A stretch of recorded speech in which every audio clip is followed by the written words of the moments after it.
Radhe Radhe. Hi friends, welcome back to my daily vlog channel lifestyle Modita. কেমন আছে তোমরা সবাই? আশা করছি সবাই খুব সুস্থ আছো, ভালো আছো। আমরাও খুব ভালো আছি। তো আগের দিন আমি তোমাদের সাথে 38 সাইজের 3 পিসেস প্রিন্সেস কাট ব্লাউজ ডিজাইনটা শেয়ার করেছিলাম। আজকে সেই ব্লাউজের ব্যাক পার্টটা শেয়ার করছি। আর এখানে দেখো প্রত্যেকটা মাপ 38 সাইজের জন্য কত কি কাটিং করেছি, চেস্ট সহ, কোমর সহ, প্লাস শোল্ডার সহ প্রত্যেকটাই তোমাদেরকে শেয়ার করে দিয়েছি। এবার দেখো, আমি আগের ভিডিওতেও বলেছিলাম যেহেতু এটা এক্সট্রা কাটা হয়েছিল মানে বোট নেকের জন্য, তার জন্য আমি এটা কেটে কমিয়ে দিলাম। এটা হচ্ছে ব্যাক পার্ট। তো যারা যারা ফ্রন্ট পার্টটা দেখোনি অবশ্যই কিন্তু তোমরা চেক আউট করে নিও। আর এখানে আমি শোল্ডারটা একটু ডাউন করে দিলাম। তারপর দেখো ব্লাউজের যে ফাইনাল লেন্থটা, মানে যেটা ব্লাউজের ফাইনাল লেন্থ অর্থাৎ যতটা পর্যন্ত ব্লাউজটা থাকবে সেই অনুযায়ী আমি একটা দাগ দিয়ে দিলাম। তারপরে এখানে 2.5 ইঞ্চ উপরে আমি আবারও একটা দাগ দিলাম, কারণ ওই 2.5 ইঞ্চটাই থাকবে পিঠের লেন্থটা, মানে পিঠটা আর কি। তো এখানে একটা বক্স করে নিলাম। আর এখানে দেখো সুন্দরভাবে আমি একটা পান পাতা ডিজাইন করে নিচ্ছি। পান পাতা ডিজাইন করা খুব সহজ এবং পান পাতা বিভিন্নভাবে ডিজাইন করা যায়, যে যেরকম। আমি দেখো উপরের দিকটা থেকে একটু চওড়া করেছি, তারপরে একটু মিডিলে সরু করেছি, তারপর থেকে আমি পুরো পান পাতার ডিজাইনটা দিয়ে দিয়েছি। তো সুন্দরভাবে আমার ডিজাইনটা তো করা হয়ে গেছে। এবারে আমি ব্লাউজের মেন ফেব্রিকটা নিয়ে নিয়েছি এবং মেন ফেব্রিকের উপরে দেখো মানে সামনের অংশে মেন ফেব্রিকের আমি লাইনিংটা রেখে তারপর পিনটা সেট করে দিচ্ছি, কারণ কি এরপরে আমি সেলাই করব। তো এইভাবে দেখো পিনটা ভালো করে আগে সেট করে দিলাম। তো এবারে আমি এখানে যেহেতু পিঠে দড়ি থাকবে, তো ব্লাউজের যে লটকানের দড়ি, সেই দড়িটা আমি অ্যাটাচ করব কিভাবে সেটাও তোমাদেরকে দেখিয়ে দিই। আর এই জন্য এখানে দাগটা দেওয়া। আর এখানে দেখো লাইন ওয়াইজ আমি সেলাইটা করে দিচ্ছি। আর এই যে দড়িটা আমি ভেতরে ঢুকিয়ে দিলাম, এটা মেন ফেব্রিকের ওপরের অংশে এবং লাইনিংয়ের নিচের অংশে, অর্থাৎ দুটো পার্টের মাঝখানের অংশটা আমি দড়িটা রেখে দিলাম এবং তার উপর থেকে সুন্দর করে সেলাই করে দিলাম। আর সেমভাবে এদিকেও পুরো লাইন ওয়াইজ সেলাই করে নিচ্ছি এবং তারপরে আমি এখানে দড়িটা রেখে আরও একবার সুন্দর করে সেলাই করে নেব। এইভাবেই আমার ব্লাউজের দুই সাইডে লটকানে দড়ি বসানো হয়ে গেল। এবারে দেখো পিনগুলোকে আমি খুলে নিচ্ছি এবং এইখানটাতে 1/2 ইঞ্চ বাদ দিয়ে আমি এক্সট্রা কাপড়টা কাটিং করে বাদ দিয়ে দিচ্ছি। 1/2 ইঞ্চ রেখেছি, কারণ কি ওখানে আবার ছোট ছোট করে কাটিং করতে হবে, না হলে আমি যখন ব্লাউজের লাইনিংটা ভেতরের দিকে ঘোরাবো তখন মানে লাইনিংটা সহ ব্লাউজের মেন ফেব্রিকটা ঠিকঠাকভাবে আসবে না, এঁকে বেঁকে যেতে পারে, বা শেপ অনুযায়ী আমি যেই শেপটা করেছি এখানে সেই শেপটা নাও হতে পারে, অনেকটা এঁকে বেঁকে যেতে পারে বা মনের মতো হবে না। তার জন্যই ছোট ছোট করে কাটিং করা, যাতে শেপটা খুব সুন্দরভাবে যেটা তোমরা করবে বা আমি করেছি সেটাই সুন্দরভাবে আসে। এবারে দেখো আমি ব্লাউজের লাইনিংটা আমার ডান সাইডে ঘুরিয়ে নিয়েছি। ডান সাইডে ঘুরিয়ে নেওয়ার পর লাইনিংয়ের ওপর থেকেই আমি চাপ সেলাই করে দিচ্ছি এইভাবে। তো পুরো চাপ সেলাই দেওয়া হয়ে গেছে। এবারে দেখো আমি লাইনিংটাকে সুন্দর করে ভেতরে ঢুকিয়ে দিয়েছি, ভেতরের দিকে করে তারপরে কিন্তু আমি মেন ফেব্রিকের উপর থেকে একদম সুন্দর করে একটা সেলাই করে দিচ্ছি। তো এইভাবে আমি সেলাইটা করব। আর এখানে যেহেতু তোমরা দেখতেই পাচ্ছ ব্লাউজের মানে ফেব্রিকটা একদম প্লেন রয়েছে, শুধু ডিজাইনটা আমি হাতাতে বসাবো। তো হাতার ডিজাইনটাও তো এর পরের ব্লগে আমি শেয়ার করেই দেবো তোমাদের সাথে।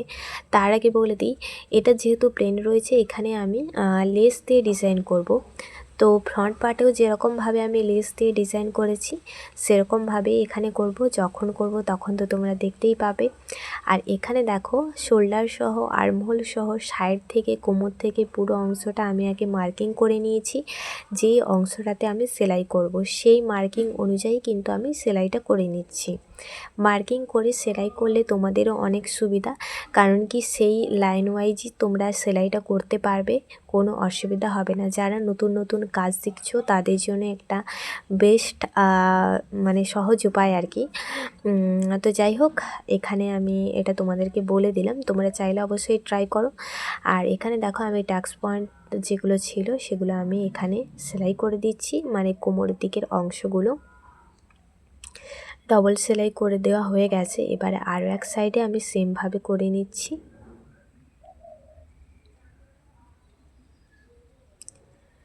তো সেলাই করা আমার হয়ে গেছে। এবারে দেখো ব্লাউজটা আমি ভালো করে সোজা করে তারপরে আমি এখানে লেসটা বসাচ্ছি। যেহেতু ব্লাউজের কালারটা ছিল সি গ্রিন আর শাড়ির কালারটাও সি গ্রিন ছিল, আর পুরো শাড়ির পাড়টা কিন্তু এখানে গোল্ডেন দিয়ে কাজ করা ছিল। তো তার জন্য আমি ভাবলাম এখানে গোল্ডেন লেসটাই ইউজ করা যাক, যাতে দেখতে আরও বেশি সুন্দর লাগে এবং হাইলাইট করে, যেহেতু শাড়িতেও গোল্ডেন পাড়টা ছিল। আর সুন্দরভাবে আমি এখানে বিনুনি করা যে গোল্ডেন লেসগুলো হয়, তো সেই লেসটাই আমি এখানে ইউজ করছি। আর এটা ব্লাউজের ওপরে যখন বসাচ্ছি দেখতে খুব বেশি ভালো লাগছে। তোমরাও দেখে অবশ্যই জানিও যে তোমাদের কেমন লাগছে। তো যাই হোক, এখানে আমি সুন্দর করে সেলাই করে দিয়েছি একটা লেস। এখানে আমি ডবল লেস দিয়ে ডিজাইনটা করব, কারণ কি আমি ফ্রন্ট নেকেও ডবল লেস দিয়ে ডিজাইনটা করেছি। আর এখানে দেখো আমি একটা মার্কিংও করে নিয়েছি চক দিয়ে, যাতে আমি যেই বরাবর সেলাই করব সেই বরাবরই সেলাইটা যায়, এঁকে বেঁকে না যায়। কারণ কি এটা যেহেতু পান পাতার ডিজাইন, এঁকে বেঁকে গেলে দেখতেও ভালো লাগবে না। তার জন্য তোমরা যদি এরকম ডবলভাবে লেস বসাতে চাও, অবশ্যই কিন্তু তোমরা প্রথম লেসটা আগে বসিয়ে নেবে, তারপরে তোমরা মার্কিং করে নেবে, অর্থাৎ চক দিয়ে দাগ দিয়ে দেবে।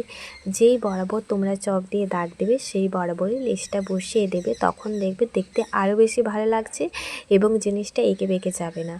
এবার লেস বসানোর কাজ তো কমপ্লিট। এবারে চলো আমি এখানে কোমর পট্টিটা বসিয়ে নিচ্ছি। কোমর পট্টি বসানোর জন্য এখানে আমি লাইলিনটাকে ইউজ করছি।